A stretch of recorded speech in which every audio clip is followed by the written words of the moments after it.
जय माता दोस्तों, देखिए अखिलेश यादव जी की पूरे जीवन काल की कहानी। कितनी मेहनतों के बाद आज सफलता मिली उनको, तो देखते हैं हमारे इस वीडियो में। मुलायम सिंह यादव द्वारा बनाई गई समाजवादी पार्टी आज उत्तर प्रदेश की सबसे महत्वपूर्ण पॉलिटिकल पार्टीज में से एक है, जिसने कई सालों तक उत्तर प्रदेश की जनता को रिप्रेजेंट करने का काम भी किया है। इस पार्टी को भले ही मुलायम सिंह यादव के द्वारा बनाया गया था, लेकिन इसके इतने आगे आने का सबसे बड़ा श्रेय इस पार्टी के रेवोल्यूशनरी लीडर और उत्तर प्रदेश के former chief minister Akhilesh Yadav को जाता है, जो इस साल यूपी में होने वाले असेंबली इलेक्शंस में मुख्यमंत्री के प्रबल दावेदार हैं और लाखों लोगों की पसंद भी हैं। और इसी कारण आज की इस वीडियो में हम अखिलेश यादव की पूरी जिंदगी की कहानी जानने वाले हैं कि किस तरह से उन्होंने ये मुकाम हासिल करा। दोस्तों, वीडियो के साथ आगे बढ़ने से पहले मैं आपको ये बताना चाहता हूँ कि ये वीडियो हम किसी पॉलिटिकल पार्टी या पॉलिटिकल फिगर की तरफ इंक्लिनेशन के कारण नहीं बना रहे हैं, बल्कि हम इस वीडियो को लोगों की जिज्ञासा के कारण बना रहे हैं। तो समाजवादी पार्टी के प्रेसिडेंट और इंडियन पॉलिटिकल सिस्टम के एक इंपॉर्टेंट लीडर अखिलेश यादव का जन्म 1 जुलाई 1973 को उत्तर प्रदेश के डिस्ट्रिक्ट इटावा के एक हाई क्लास पॉलिटिकल फैमिली में हुआ था। इनके पिता मुलायम सिंह यादव उस वक्त उत्तर प्रदेश की पॉलिटिक्स में काफी एक्टिव थे, जो आगे चलकर स्टेट के चीफ मिनिस्टर भी बने। अखिलेश ने अपनी प्राइमरी एजुकेशन इटावा के ही एक लोकल स्कूल से कंप्लीट करी और आगे की पढ़ाई करने के लिए उन्होंने राजस्थान के एक मिलिट्री स्कूल में एडमिशन ले लिया। उसके बाद कर्नाटका के मैसूर में located JSS science and technology university से इन्होंने सिविल इंजीनियरिंग की फील्ड में बैचलर्स और मास्टर्स की डिग्री प्राप्त करी। इसके अलावा यूनिवर्सिटी ऑफ सिडनी से भी इन्वायरमेंटल इंजीनियरिंग की फील्ड में इन्होंने मास्टर्स की डिग्री प्राप्त की हुई है। लेकिन इतनी एजुकेशन के बावजूद भी इन्होंने पॉलिटिक्स की फील्ड में अपना करियर बनाने का फैसला किया, जो बहुत स्वाभाविक भी था, क्योंकि एक पॉलिटिकल फैमिली से बिलोंग करने की वजह से उनको जितनी अपॉर्चुनिटीज पॉलिटिक्स में मिल सकती थी, उतनी शायद ही किसी दूसरी फील्ड में मिल पाती। वैसे अखिलेश के कुछ करीबी ऐसा भी बताते हैं कि अखिलेश अपने जीवन के शुरू के 20-25 सालों तक राजनीति से दूर ही रहे थे, और इसी क्रम में उनके बारे में सबसे लोकप्रिय हुई है इनकी प्रेम कहानी, वो प्रेम कहानी जो आगे चलकर प्रेम विवाह में बदल गई। तो आइए पहले इस कहानी के बारे में ही जान लेते हैं। तो इनकी और इनकी वाइफ डिंपल यादव की लव स्टोरी की शुरुआत उस वक्त हुई जब ये 21 साल के थे और डिंपल 17 साल की थी। उस वक्त इनकी पहली मुलाकात एक म्यूचुअल फ्रेंड के घर पर हुई थी, जिसके बाद दोनों अच्छे दोस्त बन गए। अखिलेश और डिंपल दोनों दोस्तों से मिलने का बहाना बनाकर एक दूसरे से छुप छुप कर मिलते थे। सिडनी जाने के बाद भी अखिलेश और डिंपल एक दूसरे से टच में रहे।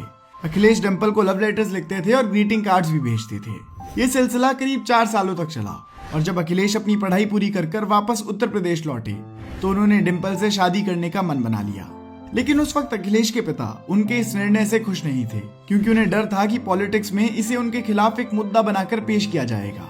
जिसके बाद अखिलेश ने अपनी दादी से बात की और उनकी रजामंदी हो जाने के बाद इनके पिता को भी शादी के लिए मंजूरी देनी पड़ी, और इसके बाद फाइनली 24 नवंबर 1999 को ये दोनों शादी के बंधन में बंध गए। आपको बता दूं कि डिंपल यादव उत्तराखंड के निवासी लेफ्टिनेंट कर्नल एस.सी. रावत की डॉटर हैं। शादी के बाद अपने करियर पर ध्यान देते हुए फाइनली अखिलेश यादव ने पॉलिटिक्स में एंट्री करी और वर्ष 2000 में लोकसभा इलेक्शंस में कन्नौज कॉन्स्टिट्यूएंसी से इलेक्ट हुए। वर्ष 1999 के जनरल इलेक्शंस में मुलायम सिंह यादव ने कन्नौज और संभाल 2 लोकसभा सीट से कंटेस्ट किया था, और दोनों सीट से जीत जाने की वजह से उन्हें कन्नौज सीट से रिजाइन करना पड़ा। जिसके बाद एसपी लीडर्स को लगा कि अगर हमें इस सीट को रिटेन करना है तो अखिलेश यादव को पॉलिटिक्स में आना ही होगा।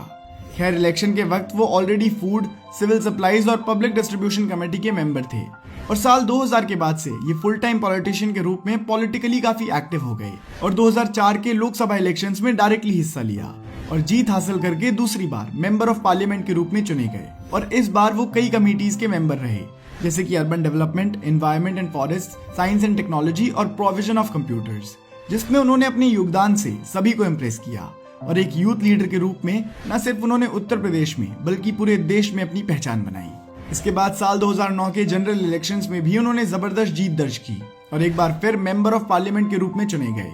लेकिन इस बार जीतने के बाद एमपी के रूप में वो अपना कार्यकाल पूरा नहीं कर पाए, क्योंकि 2012 के उत्तर प्रदेश असेंबली इलेक्शंस में 224 सीट जीतकर अखिलेश यादव उत्तर प्रदेश के मुख्यमंत्री बने, और इस वक्त तक यूपी के चीफ मिनिस्टर के रूप में जिम्मेदारी संभालने वाले लीडर्स में से ये सबसे यंगेस्ट चीफ मिनिस्टर बने थे। इस वक्त अखिलेश यादव महज 38 वर्ष के थे, जो कि एक चीफ मिनिस्टर के तौर पर काफी यंग एज है, और अपने कार्यकाल के दौरान उन्होंने कई ऐसे प्रोजेक्ट्स पर काम करा जिसकी वजह से उन्हें जनता के द्वारा पसंद भी किया गया, जैसे कि Lucknow Agra expressway, Lucknow metro rail, Lucknow international Ekana cricket stadium, women power line 1090, UP 100 police service, 108 ambulance service, किसान आवाम सर्वहित बीमा योजना, लोहिया आवास योजना, श्रवण यात्रा और इसके अलावा भी कई ऐसे प्रोजेक्ट्स पर काम किया जिसने उत्तर प्रदेश को डेवलपमेंट का रास्ता दिखाने का काम किया।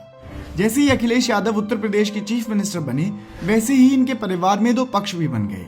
वैसे तो ये इनका पारिवारिक मामला होना चाहिए था, पर क्योंकि इनके परिवार में लगभग सभी पॉलिटिशियंस हैं, इसीलिए ये पॉलिटिकल मुद्दा बन गया।